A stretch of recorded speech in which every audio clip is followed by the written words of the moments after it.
Bom, recebo então o Dr. Celso Batello, que é médico, homeopata ortomolecular, nutrólogo e escritor, e vai estar falando sobre o excesso de sal. Faz realmente tão mal assim à saúde? Como vai, doutor Celso? Tudo bem? Muito bem, Beth. Boa noite, é um prazer estar aqui. Prazer estar com o Walter aqui também. E eu igualmente. Bom. A gente que agradece. Celso, eu tenho uma matériazinha do sal, e como da outra vez a gente falou sobre o açúcar, e depois você aproveita... Dá para juntar os dois, né? Dá para juntar os dois, que os dois fazem mal à saúde, né? Mas hoje a gente escolheu falar sobre o sal, porque realmente é o carro-chefe, assim, também de doenças tipo pressão alta, e dali vai desencadeando outras coisas, né? Então vamos à nossa matéria, e eu volto assim rapidinho, até já. Há mais de 5.000 anos, o sal já era usado no Egito e na China, mas com uma função diferente da que lhe cabe hoje. Ao invés de temperar os alimentos, ele servia para conservá-los da deterioração, já que possui características osmóticas, ou seja, retira água dos alimentos e assim evita que bactérias se proliferem. Em tempos sem geladeira, essa era a forma utilizada para conservar a comida e assim permaneceu até o início do século XX, quando passou a ser utilizado como tempero.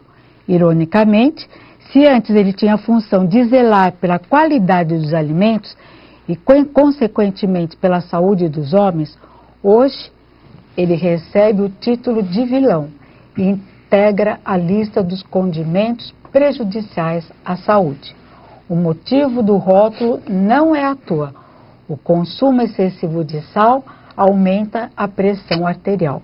Quando o sal entra no corpo, ele é absorvido pelo intestino e vai direto para o sangue. Se é consumido em grande quantidade, cai na mesma proporção nos vasos.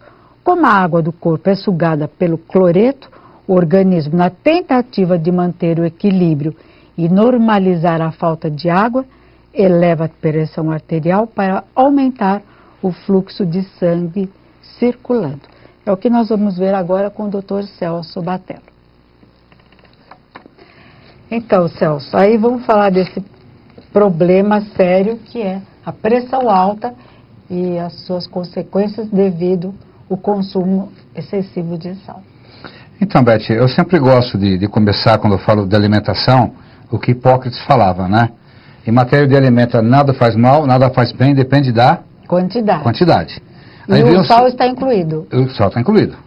Aí chegou um sujeito chamado Lucrécio, né, que falou, a mesma carne que alimenta o homem pode envenenar o outro, né? Então, o sal pode ser considerado um alimento, sim, né? O problema do sal é quando é consumido em excesso. Sem dúvida. Não é? E o interessante... Algumas correntes dizem que nós não necessitamos do sal, que os alimentos já têm o sal. Mas eu não sei se isso... Eu não sei, na medicina chinesa, o sal é um alimento, né, Walter, yang, né, que beneficia o quê? O rim, né? Entendeu? Em pequenas quantidades, ele beneficia o rim. O que é pequena quantidade? O que o pessoal preconiza de sal por dia? Uma colher rasa de café. Por dia? Por dia. É quase nada, né? Quase nada. Então, e existem trabalhos mostrando que, por exemplo, uma geração que ficou sem usar sal, se ela deixa a próxima que vem, se usa o sal, vai ter o quê? Vai ter hipertensão arterial. Entendeu? Ah, se ela usar o sal. Uma geração, por exemplo, que fique sem sal. Que nunca usou sal. Se a próxima usar sal, ela vai ter hipertensão arterial. Então, isso é transmitido meio que geneticamente, né, através de códigos. E o interessante do sal, Beth, é levar em consideração também as raças, né? O amarelo, por exemplo, o japonês, ele tem uma sensibilidade muito maior ao sal.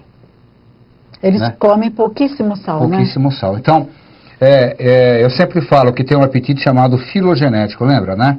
Sim. Que é a espécie mais simples. Você imagina uma ameba aqui, né? Até supostamente a mais evoluída que é o homem, né? O homem e a mulher. Então, isso chama-se filogênese, que é a evolução da espécie mais simples em relação à espécie mais evoluída. Então, por exemplo, toda a raça humana está mais ou menos nesse eixo vertical. E tem uma outra coisa chamada ontogênese, que é assim na horizontal. É a espécie em relação à própria espécie.